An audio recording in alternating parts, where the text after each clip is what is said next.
Nag-enjoy ka ma? Parang pinicturean mo siya nung kaya. Ha? Pinicturean mo siya kay Ding Dong. Yung Umiiyak siya ng umiiyak. Mickey. Wala yung simot eh.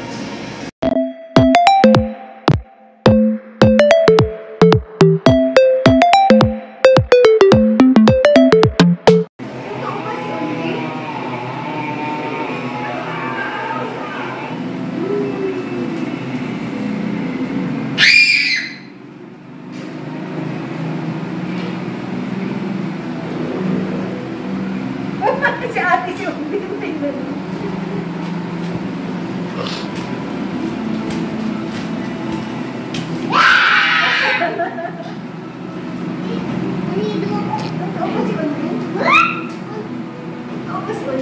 Dati, sabi niya, uy, ikaw yun!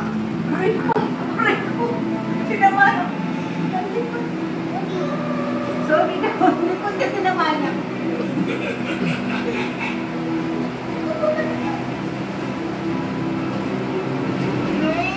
Sabi niya sa akin, kung natatakot ako kay Undi, sabi niya, di totoo si Undi. Pero nakagalit na tingin. Totoo ba yan? Oo. Ba't natatakot ka? Ha? Dito! Nagsumo ba? Ilan pa? Nagsisino. You want water? Ayoko. Ayoko? Parang hapon. Oo, di ba? Tingnan ko nga. Anong ginawa mo? Nakat mo? Good morning! Eksakto, 12 o'clock na po. Pero hindi pa ako nagluluto. Actually po, may ulam pa kami. Nagpaksiw si mother, yan. Tapos nagpahinga na siya. Tapos, ako naman po, lulutuin ko to. Ito yung medyo mga stocks namin na medyo natagal-tagal na. Kailangan, nag-aayos po ako ng mga stocks namin kasi aalis po kami ni mama, di ba po? Baka po, hindi din yan mapansin ni daddy. Nako, sayang po, di ba? Kaya sabi ko, aayusin ko na pa, luluto-lutuin ko na yung mga nakastocks namin dyan. Tapos ito po yung menudo. Yan. Magtatagal naman po yan eh. Ang bala ko po kasi, kung hindi masasamahan ni mami si daddy dito, pagluluto ko na siya, ipi-freeze ko lang. Mga ganung bagay ang nasa sa isip ko po. Ayan, ako po'y magluluto na dahil baka mamaya po andyan na si mother. Pinagpahinga ko na po eh. Gusto mo? Kay Dr. De Mesa. Hatingin ko tennis elbow dad. May nabuhat ka na puwersa yan. May napunit na litid. Ganun siya eh. Kain po tayo. Kain po tayo. Kain tayo. Tama-tama naman sa buka ko ng bibigyan ka. Hindi, laki oh. How's the menudo? Lasang adobo. Lasang adobo. Daddy, isang buwan mo ulam yan. Isang malaking ipi-freeze ko yung iba. Hindi, kasi inubos ko yung garbanzos. Masisira yung carrots. Yung patatas okay lang eh. Yung carrots, yung bell pepper, yung mga tira natin nung Masarap dito. New Year at Christmas. Atay, no? May atay yan. Masarap may atay. Natitikman mo yung atay? Malambot pa, no? Kasi panghuli ko yan ilalagay. Sabi ni Aling Chering, ilagay mo sa panghuli. I love Aling Chering. Aling Chering, salamat. Kain na. Ba't di mo kinain yung egg mo kaninang umaga, Roberto? Kumain ako na, tira ko lang yan. No, it's yours. Kanina. I love you. I love you, mother. Tingnan niyo po, yung mga regalo namin from Dapitan, di pa pala namin nabuksan. Sa sobrang po, di ba tuloy-tuloy kasi yung mga aming mga events. Events talaga. Ayan. I think this is from Dang and Jensen. Yan, kina Tita Ason. Oh, hand soap. And this one, mamaya, titingnan ko po. Kakain muna ako. Para po akong napagod, kaya parang ayoko munang kumain. Pero kakain ako, kasi baka magalit ang nanay ko. Ano naman? Good afternoon, Mother. Saan ang punta? SM. Ha? SM. SM? Ba't di mo kasama si Dodo? Si Dodo. Dapat sana si Dodo, si Sam Robinsons po kami. Kasi sabi po ni Mama, gusto niyang manood na. Ano gusto mo panoorin, Ma? Firefly. Firefly. Sabi daw po kasi ni Jessica Soho, Dala ka ng panyo. nagdala ka ba ng panyo? Hindi. Patay tayo. Bali may tissue tayo, may tissue. Ready ka na bang umiyak, Daddy? Sabi ni Daddy, busy ako. Ginawa na naman niyo akong driver. Hindi ako si Mother Hindi, joke lang. Andyan.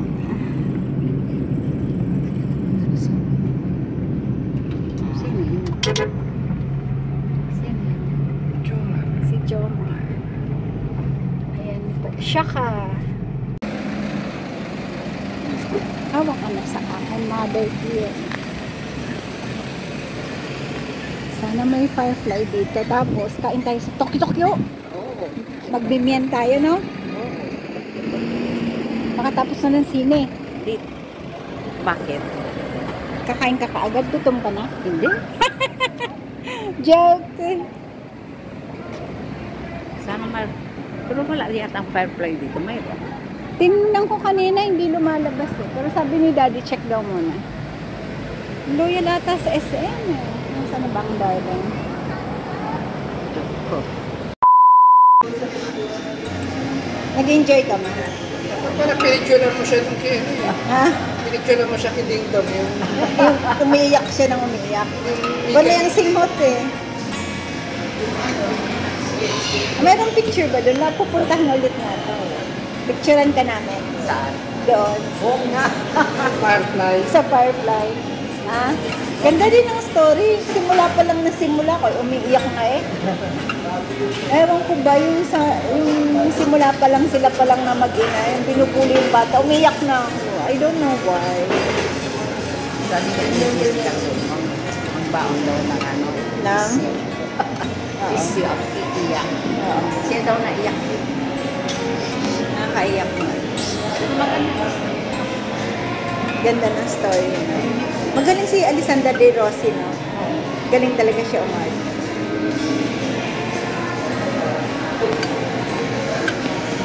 Isa dyan, natulog. Natulog ka? Hindi ko lang gusto. Simula umpisa, Hindi ka nanonood. binubuli siya. Tapos, Natulog ka. tapos nagtitinda ng banana kay nanay niya, si Sandra Rose. Kunyari lang sumisinghot ka din eh. Nasinghot-singhot. Tingnan mo ang mata mo, ang pula. Naantok po. Pati si Mother na ikaw. Ano ba yan, ano? Nandito po kami sa Tokyo. Aga nagpalabas ni Ben. Oo nga, maagang nagpalabas si Bella. Nasa Tokyo po kami. Kami kakain ng ramen. Matutuloy ang aming ramen. Tokyo. Yan po ang hinahanap na ramen ni Daddy. Cheesy beef pala yung gusto niya. Akala ko ito spicy. Ito yung nakalagay doon na spicy. Napunta tuloy sa akin, ano, manok. Minok na naman. Tuyo. Oo nga. Daddy, ikaw ang naandyan. Ikaw nang maghingi ng ano, toyo. Para sa ano, sa wasabi. Toyo para sa sushi. Ayun siguro. Ay, wala. Toyo para sa sushi, sabi mo, Dad.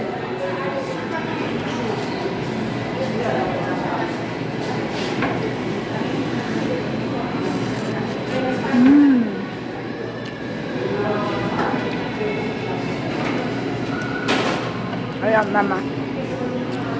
Wait lang po. Good morning! Ako po'y very busy ngayon. Inaayos ko po tong room na to. Ito po yung dating room ni Papa. Tapos, naayos ko po yung cabinet na to. Kasi andito po lahat yung mga dati naming mga damit ni Anya, ni Nakabono na mga naiwan dito. Yung iba po, mga noon pa, yung mga ginagamit nila dati sa trabaho. Ayan po. Ayan. Mga ganyan. Ito po yung sinusort out ko na. Yung tapos lalabahan ko po. Tapos ipa-plastic ko. Ang ginawa ko po ganito. Ito. Ayan. In-empty ko na siya. Empty na. Tapos, ito po nalabahan ko na kahapon. Ito po yung mga polo ni Kabono. Yan. Tapos, ginaganyan ko na para pagdating nila, kukunin na lang nila. Lalagyan ko po ng label. Kasi sayang po, ang gaganda pa. Naiwan niya dito. Kaysa bibili na naman po. Ang gaganda po ng mga mark niya. May mga Maui, Wrangler, mga ganun po ang mga mark. Bench.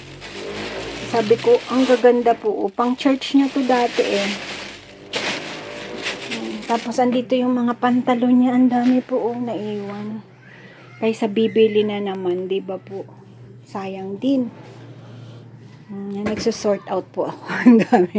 Pero andito na po yung mga talagang sabi ko itapon na. Tapos nakapamigay na po ako kahapon. Ang ginagawa ko po, bago ko pinamimigay, niraran ko muna sa laundry.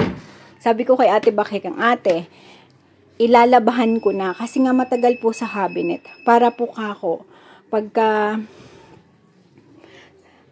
sampay mo na lang sa inyo. 3 load po yun. Ang ginawa ko, nilalabahan ko muna. Tapos, tinatawag siya ni mama. Ayun. Pagtawag sa kanya ni mama, sasampay niya na lang sa kanila. Kasi po, di ba? Maglalaba pa siya. Sabi ko, para malinis na. Ready to wear na. May mga pang teenager po, pang bata. Mga wala na pong magkakasyahan. Ayun. Kaya, nabing busy kami. Tapos nga, kahapon kami po'y nanood ng movie na Firefly. Which is, I cried! Simula pa lang, iyak. My hormones is really working. Grabe po ang iyak ko. Mga konti-konti lang, binubuli lang yung bata. Para ako pong naiiyak, naisip ko, hirap din po, no? Tapos yung single parent siya, parang gano'n na, basta, parang naiiyak ako. Hindi lang nanay, talagang umiiyak ako kagabi. Tapos yung asawa ko daw po hindi umiyak, maniwala. Good morning, January 19. Ako po'y umikot ng aming baryo kasi po ako pinaghahanap ng Sampasampadukan kasi ang journey ng asawa ko sa Sampasampadukan ay it's a fail. Wala daw po siyang mahanap dun sa bukid na Sampasampadukan sa farm ni Ka-Farmer. Kasi po, ang Sampasampadukan is parang po siya, tumutubo lang. Hindi mo kailangan i-plant, andyan lang. Pero pwede naman po siguro kung gusto mong mag-propagate. Tapos, ngayon po kasi dito sa Pampanga, as in hindi nag-uulan. Kaya medyo mahirap maghanap. Pero ako po yung nagpaggabaw, pupunta po ako sa taas, may bibilin ako. Nakatingin lang po ako sa mga baba, dun sa mga daanan. Usually po may makikita ka talagang Sampasampadukan. Sa mga pag may maraming grass po, tititigan mo lang yun, makikita mo siya. Ganun po kabilis. Hindi po siya sasabihin natin na mahirap hanapin. Pero po, pag tititigan mo lang yung dadaanan mo, may makikita ka pong Sampasampadukan. Ganun po siya. So, tingnan niya po, madami akong nakuha ngayon. Ang gagawin ko po yan, syempre hindi ko naman lahat lalagain ngayon. Ikakat ko po siya ng ganyan, tapos hugasan ko siya ng maigi, tapos i-air dry ko siya, o paarawan ko ng kaunti. Doon siya may shaded lang na hindi gaano naman siyang matutong. Yan po. Para mga ilang araw ko na po siyang gagamitin. Ito po, ang Sampasampadukan is napakagandang diuretic siya. It help us to produce more urine. Kaya yung may mga ikaw po ay mataas ang presyon, tapos meron kang mga edema, yan, nakakatulong po ito. At ang purpose po ng pag-inom namin nito is for Bella nga, kasi po siya, parang may bladder stone siya. Kaya nagdudugo ang kanyang ihi. Tapos, dahil nga po siya ay nagsasampa-sampalukan, ang ginawa ko po, nilagyan ko na siya ng anti-inflammatory, which is yung ating turmeric. Siyempre, pag may turmeric with pepper, tapos nilalagyan ko po siya ng pandan, or ngayon po ang nilalagay ko is lemongrass. Yun. Combination lang po ng mga ganon. Tapos with sampan-sampalukan. Tapos dahil naglalaga ako, umiinom na rin kaming tatlo ni na mama. Yan, maganda po to for detox. Parang i-detox mo ang iyong liver, kasama po ang iyong kidney, bladder, lahat po yun. Kasi nga, ito po'y tinatawag na stone breaker. Magaling po siya na mag-break ng mga stone sa katawan, like gallstone, kidney stone. Yan. Magaling po talaga siyang mag-break o magtunaw ng mga stone sa ating loob ng katawan. Kaya, dahil nga, salamat kay Bella, kami po yung napapainom din. Sayang po, di ba, naglaga na ako. Inumin na rin natin. Kasi, ang stones naman po, usually, di ba, pag too much kang yung cholesterol, kasama po yun eh. Kumbaga na, medyo na-detoxify yung ating katawan. Tutulungan tayo. Yung stones po, yun eh, sa pagkain ng maraming mga, yung gallbladder, yung pagkain ng mga matataas na cholesterol na pagkain, kasama po dun yung mga laman loob. Tapos, yung sa kidney stone, usually naman, ayun po ay sa alat. Kaya, at least, pag uminom nito si Bella at uminom din kami, kung meron kaming mga maliliit, kasi po natural yun sa katawan na pag napapasobra ka, nag-accumulate siya sa ating mga organs yun. Di at least po, tayo ay na-expel ng katawan natin yun, unknowingly. O, meron ka pong maliit, pag uminom ka nito, hindi mo alam, na lalabas din ng katawan mo. Hindi na po siya maglalaki, hindi na siya lalaki ng lalaki, na magiging problema mo pagdating ng araw. Dapat po yung pata, iki-crispy pata ko. Tapos na-realize ko, parang mas gusto talaga ni mama ang humba. Favorite niya po yun. Siyempre, sabi ko, sige, humba na lang natin. Kasi po pag crispy pata, bukas, mamaya pa namin gabi niyan makakain. Naisip ko po yun eh. Yan. Nag-decide ako, humba na lang. Kaya humba kami. Masarap po talaga ang humba ni mother. With paamoy-amoy. Ganyan po siya maghumba. Yan po yung proseso niya. Huwag po kayo mag-alala, bago po siyang ligo. Ang tagal niya pong naligo. Ang tagal ko siyang inantay. Siya po ay bagong ligo, kaya malinis ang kanyang kamay. Yan po ang way niya. Yung talagang inaano niya po, minamasa ba yun? Minimix niya through hands yung mga ingredients. Tapos, pakukuluin niya na po yan. Ganyan na po siya. Tapos, basta tanatansya niya lang po yung yung water. Tapos, dire-diretso na hanggang magre-reduce na lang po nun. Tapos nun, kainan na. Ganon po siya humba.